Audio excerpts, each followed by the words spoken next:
BookTube, welcome to Jackie's Literary Corner. I am Jackie, and I'm going to do another tag. I recently filmed one before, a spring-related one. This is more of a kind of an update on how your reading is going kind of tag. It's the quarter-year crisis book tag. I don't know, again, I do not remember the creator of the tag off the top of my head, and,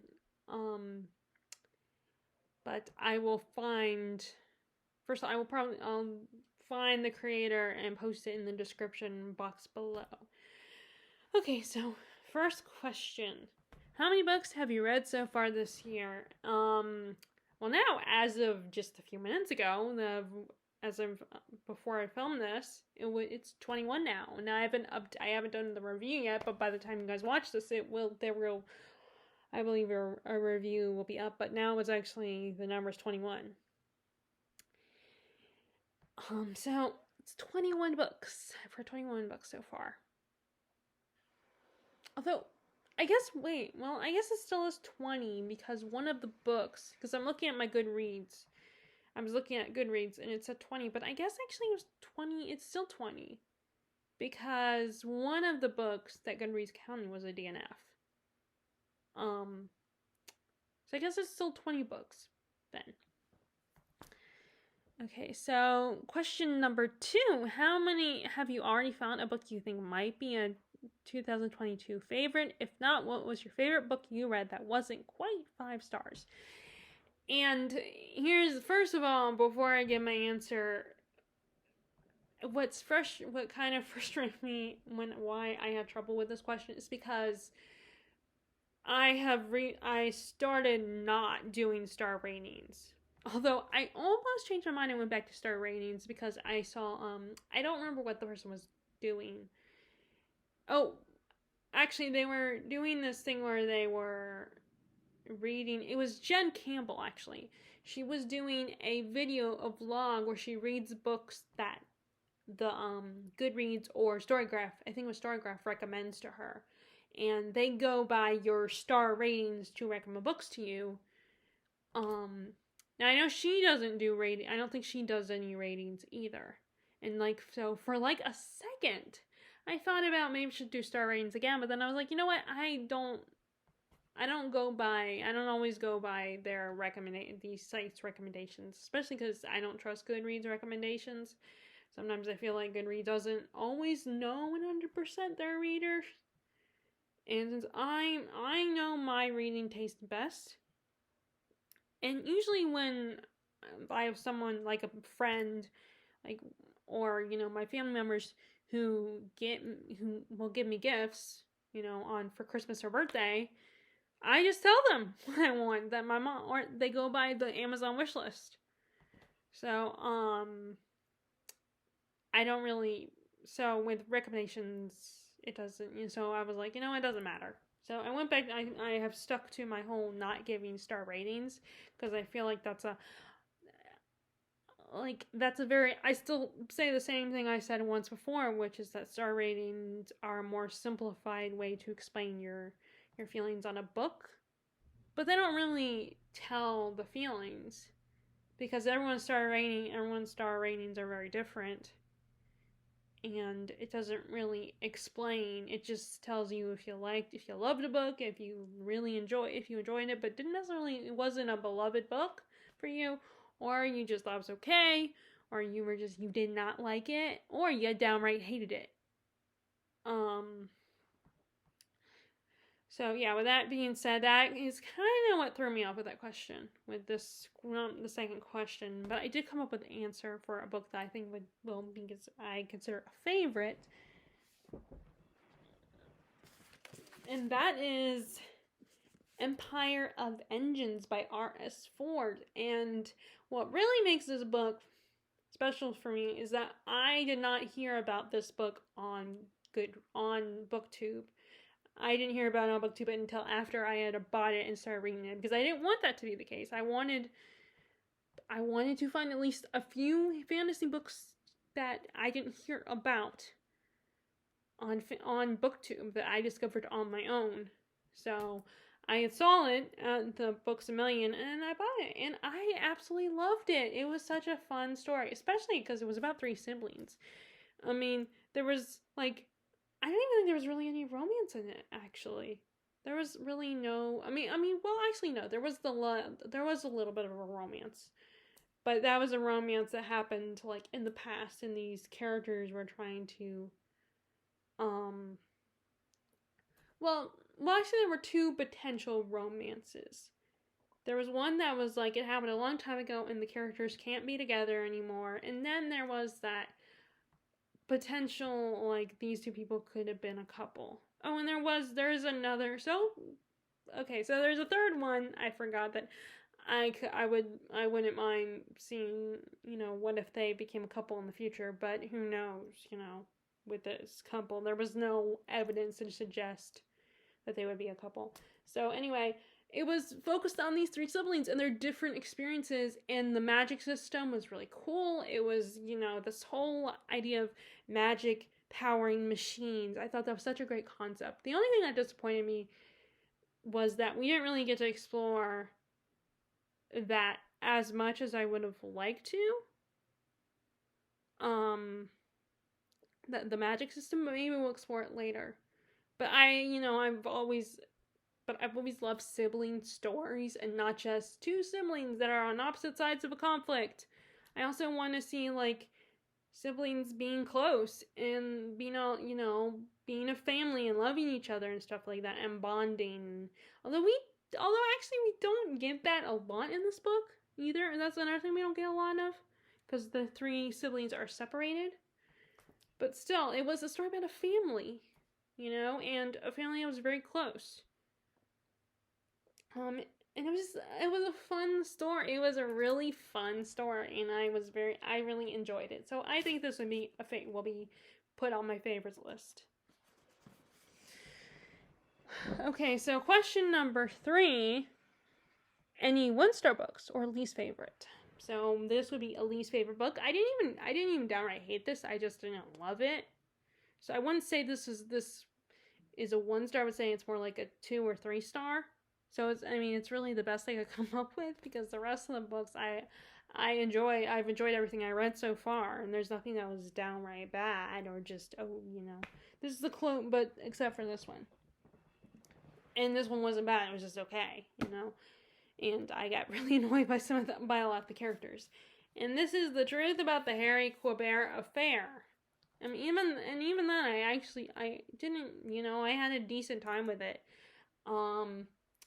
It's like this guy, this arrogant young man he's published his first book, made him really famous, and now he's there's pressure on him to write his next book, but he's blocked. So he re-hooks up with his old mentor to help inspire him, and then he finds out this old mentor had an affair with a young teenage girl when he was the same age as our main character. And then the police find her body in his yard, and it's all about proving, and our main character is trying to prove that his mentor did not kill this young girl. Of course, problem is that he was an older man who had an affair with a teenage girl, so he's a pedophile technically. So it was like I almost DNF'd it. I'm glad I continued. I'm not annoyed that I continued and that I didn't give up. I didn't entirely hate this book. This is, like I said, this is the best thing I could do, because there's really not one book that I was like, I hate that I read this. There's not.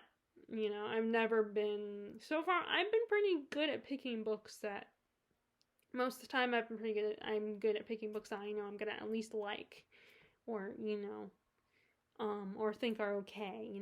Occasionally there's been times where I've read something that I regret reading, like Anne Rice's The Sleeping Beauty trilogy, although it's under a different name.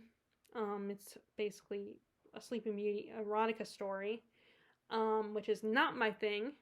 And then I thought Red Rain by Stephen King was like a poor adult story, like just bad, full of cliches and just bad. I did not like it. But yeah, even then, this was kind of interesting and fun. I just was disturbed by the fact that he felt like he was in his old mentor, our main character's old mentor, thought that he was in love. I mean, I felt bad for him, but that he thought he actually was in love with this young girl. It's like, I don't know how. In my perspective, how can you be in love with someone who's a teenager and you're a grown-ass man? To me, that's just weird. I don't know how, because how do you connect? Yeah, you might have some things in common. She may be interested in some mature things like opera, or, or the theater, or like, she might be interested in, art and all that stuff, but that does not mean she's still a teenage girl. She's still a child, has a lot of growing up to do. And it turns out the girl had some issues anyway.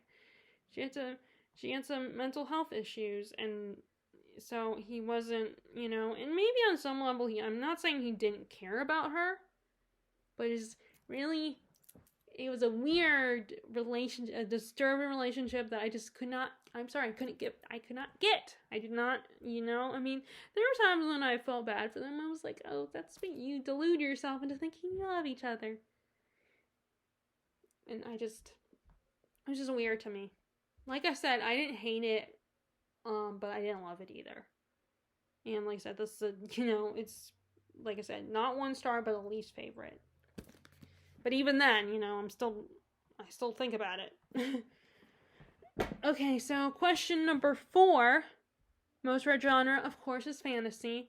I mean, even when I think, like, last year, I feel like I didn't read enough fantasy, but I still think I read more fantasy, just a little bit more. I mean, maybe classics might have been a few books more, but, and even then, that's not a genre anyway, so that's a category, I still always manage to read more classics every year, because I mean not classics, more fantasy every year, because I just love fantasy. It's my genre, it's my jam. So it's not a surprise that I read more fantasy this year. And once again, I read more fantasy than any other genre. Okay, so question number 5, a book that surprised you, and I don't have an answer for this.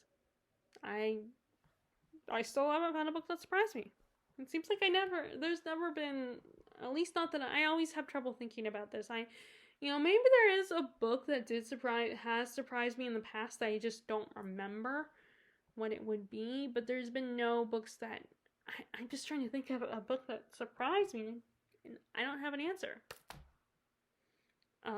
Of course, maybe after I'm done filming this, maybe I'll find an answer, but I don't have one, so I don't have a book that surprised me. Okay, so question number 6. A book that came out in 2022 already that you want to read but haven't yet. And I said The Christie Affair. In 2018 or 19, I think I started reading some Agatha Christie books. I had a good time with them, although mystery books aren't, like, always my jam. Sometimes I just will occasionally get in the mood for them, and I did like Agatha Christie. She's basically the mystery equivalent of Jane Austen, I think. Except for a different time. She wrote in the 20s and 30s and 50s, but the writing feels like a Jane Austen novel. At least to me, anyway. So there is, and I enjoyed her books, and then there was a Doctor Who episode called The Unicorn and the Wasp. The Doctor, the Unicorn, and the Wasp, or something like that, where his companion, where the Doctor, and this is David Tennant's era, by the way, and with, I can't remember, I already forgot her name, the redhead actress. She played Donna Noble. I wish I could remember her name. But it was with Donna, and they go back to the 1920s to a party. I cannot remember the noble woman that was holding the party, but it was with Agatha Christie was there, and there was a mystery. There was first people getting murdered. There was a mysterious, an unknown child, and there's an alien that shapeshifts into a wasp. It's a fun episode. And it has all the common tropes of an Agatha Christie novel, except with aliens. And, I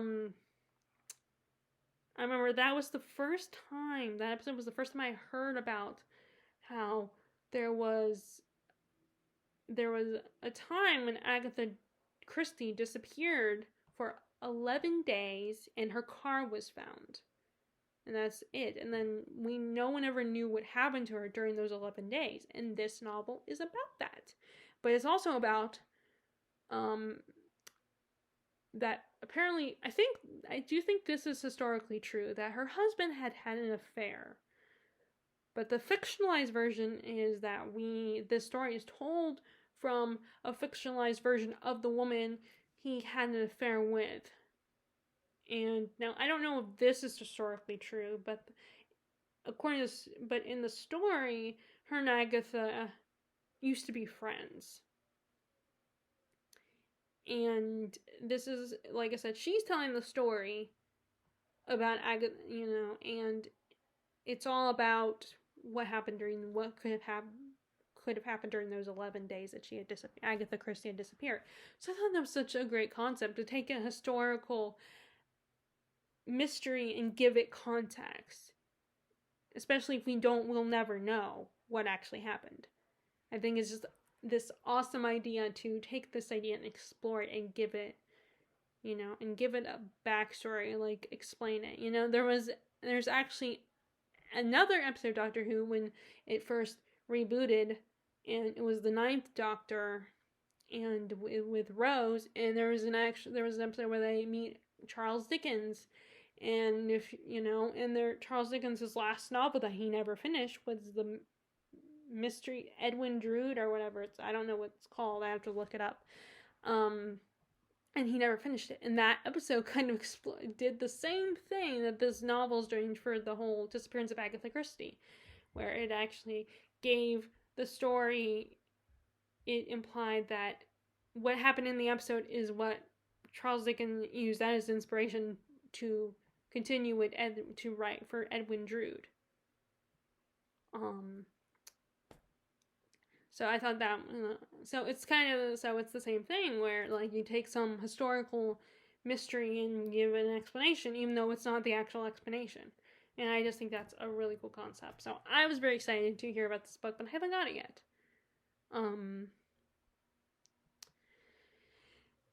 But yeah, that's a book that came out in 2022 that I have not read yet. Now, I don't have it in my possession yet, but hopefully I will at some point. It might not be for a while, though, because, there are oftentimes, especially if it's a chunky book, a lot of times I wait until it comes out on paperback. Which actually, I'm going to have to look at the other Bennett sister and see if how thick that one is, because I might ask for, put that at the top of my wish list as a book I want to get for, because my birthday will be in a couple months, So anyway, that's the book that was published in 2022 that I have not got to yet.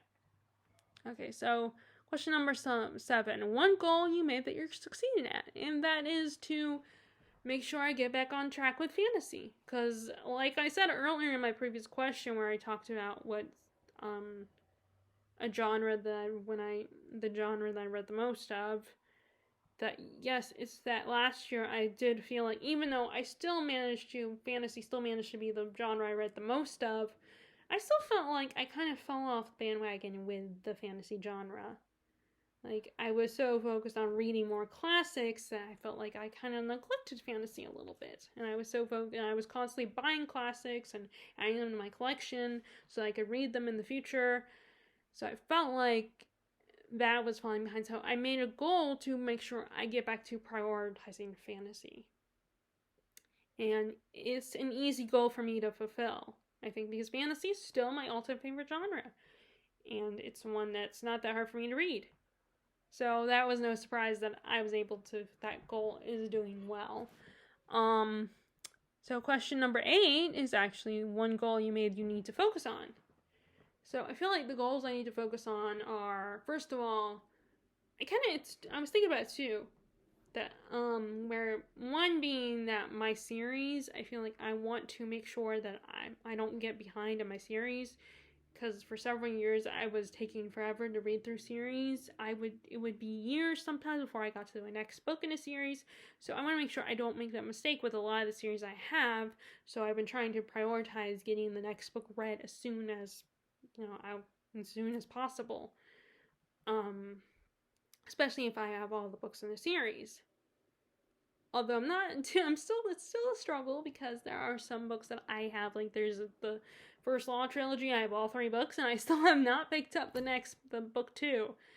But there are some of my series that I feel like they're quicker fantasy reads, not as chunky, and that's the Temeraire series. Each book I think goes by really quickly. I mean, it has its slow moments. And then the Rift War Saga, it's another one that I feel like is usually pretty quick read. So I've read the next books in those series. Now the Rift War Saga, I only have 1 more book left. And then the other Temeraire series, I believe are 9 books altogether. And I need to buy 2 or 3 more books from the series. Possibly 2. I think only 2. I think 7 and 8. Because I think the books I got from Terry were 5 and 6. I think. I think I got 6. And then there's, of course, I started at the end of last year, I started rereading the Dark Tower series, because that was one that I kind of walked away from for a long time. Like, I started reading book 4, but then I stopped and accidentally DNF'd it. Of course, for me, a DNF is a permanent thing, so I don't try to use the term DNF when I stop reading a book and don't pick it up for a while.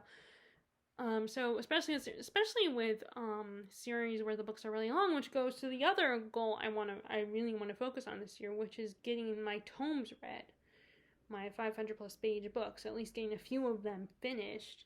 And some of my series, like a lot of Brandon Sanderson's biggest series, his magnum opus, the Stormlight Archives, I start reading book 1, I have a good time with it, I enjoy it, I love reading it, but then I put it down because it's a chunky book, and I'm still not used to reading books that are that long in, within a few months. So I keep putting it down and not picking it up for a long time because it's a long book. And not that I'm not enjoying it. I love it when I read it. It's just, it's a long book, so it's kind of intimidating. Even if it's an easy read. Like, Brandon Sanderson is not that hard to read. He's, it's the same with Stephen King. They're not that hard. But even if it's a 500 page book, or, like, even the mammoth size, it will still take me a while, and I'm not as motivated because I just keep thinking, there's so many other books that it won't take as long for me to read.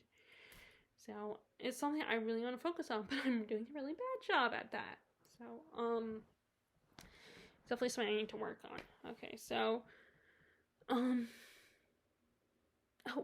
just realized I forgot to say who the author of the Christie Affair is. I looked it up on Goodreads just so I can remember. It was Nina de Gramont or something. I don't remember. Maybe I can post the link to the Christie Affair on the description box. I called up Good. I made sure to look up the author's name, and then I forgot to mention in this video when I answered that question. Okay, so the last question is, name new to you booktubers, bookstagrammers, booktokers for 2022 that you recommend. Well, I'm not on Book Talk because I don't do TikTok. I have no interest in it. Bookstagrammers, I am on Instagram, but I'm not as active. I'm not super active, and I don't really do Instagram as, Bookstagram. So it's mostly BookTube, and the one name that pops up because I've been watching a lot of his channel. I mean, there's a few other people I've recently been introduced to as well. I cannot remember their names, forgive me. I should have looked them up before I started filming this, but I was trying to film this sooner rather than later. So, a new to me booktuber is Tristan and the Classics. So if you are a fan of classics, Tristan does a lot of great videos discussing them, doing these great in-depth reviews. He He's been doing some read-alongs, like he has the Classics Book Club right now, and March's book was The Three Musketeers, and of course I failed to participate in it. I tried to, but then I got sidetracked by other books. And sometimes Dumas's writing can be a little bit challenging for me to get into. I mean, it's not hard. It's not like reading, ancient literature or something like that. But it's still a bit of a challenge for me to really get into. So that kind of fell through. But, and also he talks about Shakespeare. He's doing a series of videos where he discusses Shakespeare. He did a video where he talked about iambic pentameter. And I think he's also going to do a series of videos where he talks about the English language. The first one was the origins of the English language, where he talks about the Anglo-Saxons and the Brits and I cannot remember what the other Saxons, and I cannot remember the other historical group that came. But it was a really interesting video if you're a history buff, if you're into history and learning about European history and stuff like that. So he's a really good channel for history fans and classics readers. His videos are very in-depth and great discussions. Like I said, he has the Classics Book Club, and it's just, again, he's another one of those booktubers I feel like I'm sitting in a classroom and listening to a professor of a college class talking about something that they're very passionate about. There's a handful of booktubers that I feel like that remind me of like a professor, that, and not in a boring way, but in a very they sound like they know what they're talking about, and they get you excited about it and interested, even if something you normally would not be interested in. So like I said, I feel that I should have mentioned some of the other booktubers, but I can't. But like I said, I wanted to film this, so I forgot to look up some of the other new booktubers I've discovered. But Tristan and the Classics is a great channel if you're a history buff, like I said, and you like classics. So that is the quarter crisis book tag. Is that what it's called? The quarter year crisis book tag. And I will post a link to the creator of the tag in the description box below. If you like this video, be sure to give it a thumbs up. Click subscribe if you haven't already. Click the bell notification below. I hope you're enjoying your reading, and I will talk to you later. All right, bye.